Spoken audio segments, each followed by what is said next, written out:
मनाली आज के टाइम पे इंडिया के सबसे फेमस हिल स्टेशन में से एक है। हिमाचल प्रदेश के नॉर्दर्न मोस्ट एरिया में 6,700 फीट के ऑल्टीट्यूड पे स्थित मनाली अपने ओक, देवदार और pine forest, snow capped mountains, adventure activities और अमेजिंग लैंडस्केप की वजह से फेमस है।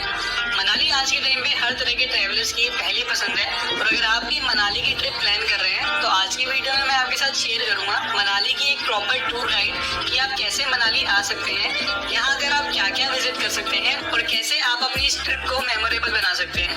दोस्तों वीडियो में आगे बढ़ने से पहले चैनल को जरूर सब्सक्राइब कर लेना और बेल नोटिफिकेशन भी ऑन कर लेना। तो चलिए दोस्तों वीडियो शुरू करते हैं। तो सबसे पहले बात करते हैं कि आप मनाली पहुंचेंगे कैसे। अब मनाली का खुद का कोई एयरपोर्ट या रेलवे स्टेशन नहीं है, इसलिए यहाँ पहुंचने का बेस्ट तरीका है बाय रोड। दिल्ली, चंडीगढ़, शिमला और धर्मशाला जैसी जगहों से मनाली के लिए रेगुलर वोल्वो और स्टेट ट्रांसपोर्ट की बसेस चलती हैं जो कि आपको 800 से 1500 रुपए में मनाली पहुंचा देगी। दिल्ली से मनाली 12 घंटे और चंडीगढ़ से मनाली 8 घंटे लंबी जर्नी है और अगर आप चाहें तो अपने पर्सनल व्हीकल या कोई कैब हायर करके भी यहाँ आ सकते हैं और इस रास्ते पे भी आपको बहुत ही बढ़िया व्यूज देखने को मिलते हैं। हालांकि अगर आप नॉर्थ इंडिया के अलावा कहीं और से मनाली विजिट करने आ रहे हैं तो आप भुंतर एयरपोर्ट तक की फ्लाइट भी ले सकते हैं और भुंतर से मनाली आप कैब हायर करके 1 से 1.5 घंटे में मनाली पहुंच सकते हैं।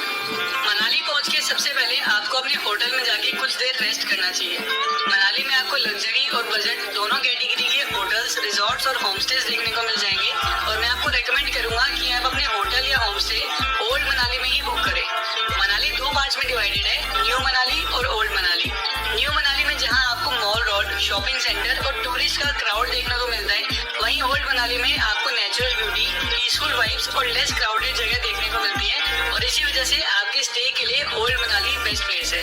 दोस्तों मनाली को अच्छे से एक्सप्लोर करने के लिए आप यहाँ से बाइक या कार भी रेंट पे ले सकते हैं। बाइक्स आपको यहाँ 600 से 1500 रुपए पर डे और कार 1500 से 2500 रुपए पर डे के हिसाब से रेंट पे मिल जाएगी। लेकिन अगर आपको मनाली जैसी एडवेंचरस रोड्स पे ड्राइव करने का एक्सपीरियंस नहीं है तो एडवाइजेबल यही होगा कि आप यहाँ से एक प्राइवेट कैब हायर करें जिसे ड्राइव करने के लिए आपके साथ एक एक्सपीरियंस ड्राइवर होगा। मनाली अगर आप सबसे पहले वशिष्ठ टेम्पल में विजिट कर सकते हैं जो कि 4000 साल पुराना एंशिएंट हिंदू मंदिर है। ये मंदिर रामायण काल की ऋषि वशिष्ठ को समर्पित है जो कि भगवान राम और लक्ष्मण जी के गुरु भी थे। इस मंदिर के पास एक हॉट वाटर स्प्रिंग भी है जहाँ पूरे साल गर्म पानी बहता है और माना जाता है कि इस पानी में काफी मेडिसिनल प्रॉपर्टीज भी हैं जिससे हमारी स्किन की काफी सारी प्रॉब्लम्स क्योर भी हो जाती है।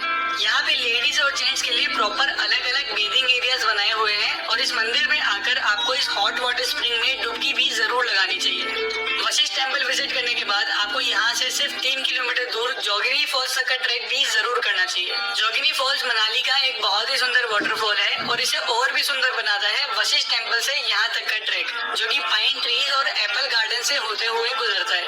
अगर आप नेचर और एडवेंचर लवर हैं तो इस ट्रैक को आप बहुत ही ज्यादा एंजॉय करेंगे। वशिष्ठ टेम्पल से जोगिनी फॉल्स तक के इस ट्रैक को कंप्लीट करने में आपको करीब 3 घंटे लगेंगे और रास्ते में आपको कुछ छोटे छोटे रेस्टोरेंट्स भी मिल जाएंगे जहां आप कुछ रिफ्रेशमेंट्स ले सकते हैं। जोगिनी फॉल्स 160 फीट की ऊंचाई से गिरने वाला वाटरफॉल है और अगर आप चाहें तो इसके टॉप तक का ट्रैक भी कर सकते हैं जहां से आपको मनाली वैली का बहुत ही बढ़िया व्यू देखने को मिलता है। मनाली आकर आपको यहाँ के सबसे फेमस और सबसे सीनिक रोहतांग पास पे विजिट करना बिल्कुल भी मिस नहीं करना चाहिए।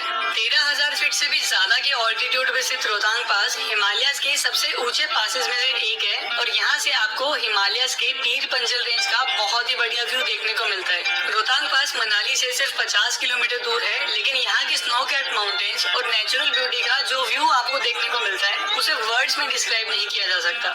रोहतांग पास इतने हाई ऑल्टीट्यूड पे स्थित है कि समर के टाइम पे भी आपको यहाँ काफी ज्यादा स्नो देखने को मिलती है जो कि यहाँ के लैंडस्केप को और भी ज्यादा सुंदर बना देता है। रोहतांग पास पे विंटर्स में इतनी हैवी स्नोफॉल होती है कि इसे नवंबर से मार्च तक कम्प्लीटली बंद कर दिया जाता है और आप सिर्फ मई से अक्टूबर तक ही यहाँ विजिट करने आ सकते हैं। रोहतांग पास पे पहुंच के आप यहाँ के पैनोरामिक व्यूज और नेचुरल ब्यूटी को एंजॉय करने के अलावा mountain biking, snow scooter, sledge ride और स्कीइंग जैसी एक्टिविटीज का भी मजा ले सकते हैं। हालांकि रोहतांग पास विजिट करने से पहले आपको इस बात का ध्यान रखना होगा कि यहाँ विजिट करने के लिए आपको एक प्रॉपर परमिट लेना होगा।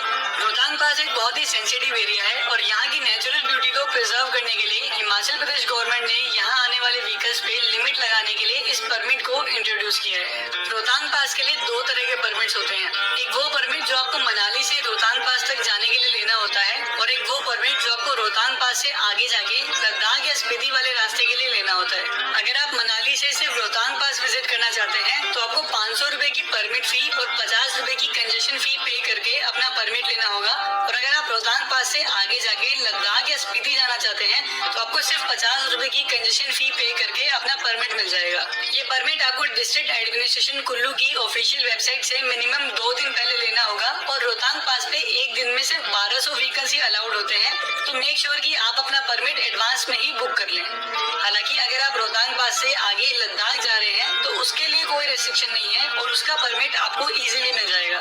रोहतांग पास होते हुए मनाली से लद्दाख तक की जर्नी बहुत ही सीनिक होती है और अगर आप लद्दाख ट्रिप का एक सेपरेट वीडियो चाहते हैं तो मुझे कमेंट सेक्शन में लिखकर जरूर बताएं। हालांकि रोहतांग पास ट्यूसडे को मेंटेनेंस की वजह से बंद रहता है, इसलिए आप इस दिन यहाँ कोई भी एक्टिविटी प्लान ना करें। ये परमिट आपको सिर्फ मनाली से रोहतांग पास जाने के लिए चाहिए होता है, लेकिन अगर आप लद्दाख या स्पीति वाले रास्ते से रोहतांग पास होते हुए मनाली आ रहे हैं तो आपको इस तरह के किसी भी परमिट की जरूरत नहीं है और आप इजीली यहाँ आ सकते हैं। रोहतांग पास के बाद आप यहाँ की एक और famous tourist attraction Solang valley भी विजिट कर सकते हैं। सोलंग वैली मनाली से सिर्फ 14 किलोमीटर दूर एक बहुत ही सीनिक वैली है जो कि मनाली से रोहतांग पास वाले रास्ते पे ही लोकेटेड है। सोलंग वैली अपने स्नो कैप माउंटेन्स और लश ग्रीन लैंडस्केप की वजह से फेमस है और एडवेंचर लवर्स के लिए तो ये एक मस्ट विजिट प्लेस है। मनाली की सारी एडवेंचर एक्टिविटीज जैसे कि paragliding, cable ropeway, snow scooter और जॉर्बिंग आपको सोलंग वैली में ही देखने को मिलती है। विंटर्स के टाइम पे सोलंग वैली पूरी तरह से स्नो में कवर हो जाती है जो कि इसे स्कीइंग और बाकी विंटर एक्टिविटीज के लिए परफेक्ट डेस्टिनेशन बनाता है। सोलंग वैली की ज्यादातर एडवेंचर एक्टिविटीज आप 500 रुपए से 2000 रुपए में बहुत अच्छे से एंजॉय कर सकते हैं। हमारी लिस्ट में अगला नाम है हडिम्बा देवी टेम्पल का। हडिम्बा देवी टेम्पल मनाली का एक काफी फेमस टेम्पल है जो कि महाभारत काल के पांडव भीम की वाइफ हडिम्बा देवी को समर्पित है। 1553 में बना ये मंदिर ओल्ड मनाली से सिर्फ 3 किलोमीटर दूर देवदार के फॉरेस्ट में सिचुएटेड है और ये मंदिर अपने यूनिक आर्किटेक्चर की वजह से भी फेमस है। पगोडा स्टाइल आर्किटेक्चर में बना ये मंदिर मेनली लकड़ी और पत्थर से बना है जो कि अपने वुडन गेट्स और कोन शेप्ड रूफ की वजह से जाना जाता है और इस तरह का आर्किटेक्चर आपको बहुत ही कम हिंदू मंदिरों में देखने को मिलता है। हडिम्बा देवी टेम्पल विजिट करने के बाद आप यहाँ से कुछ ही किलोमीटर दूर जाना विलेज के जाना वाटरफॉल पे भी विजिट करने जा सकते हैं जो कि 30 फीट की हाइट से बहने वाला एक बहुत ही सीनिक वाटरफॉल है। इस वाटरफॉल तक पहुँचने के लिए आपको पाइन और देवदार के डेंस फॉरेस्ट में से ट्रैक करना होगा जो कि एक बहुत ही सुंदर ट्रैक होता है। ट्रैकिंग की बात करें तो मनाली से आपको काफी सारे एडवेंचरस और सीनिक ट्रैक ऑप्शंस मिलते हैं और आप मनाली से हमता पास ट्रैक, 20 कुंड ट्रैक, ब्रिगू लेक ट्रैक, देव टिब्बा ट्रैक, सर पास ट्रैक, चंद्रखनी पास ट्रैक और रानी सुई ट्रैक का मजा ले सकते हैं। मनाली आकर यहाँ के टूरिस्ट प्लेसेस के अलावा आपको यहाँ के ट्रैकिंग रूट्स को भी जरूर एक्सप्लोर करना चाहिए क्योंकि मनाली के ट्रैक पूरे हिमाचल के सबसे सीनिक ट्रैक्स में से एक होते हैं। दोस्तों इन सब के अलावा भी आप मनाली आकर काफी सारे प्लेसेस जैसे कि Manikaran Sahib gurdwara, Manu temple, Sethan valley, Arjun Gufa, Kasol, Vyas river view point, great Himalayan national park और भी काफी सारी जगहों पे विजिट कर सकते हैं।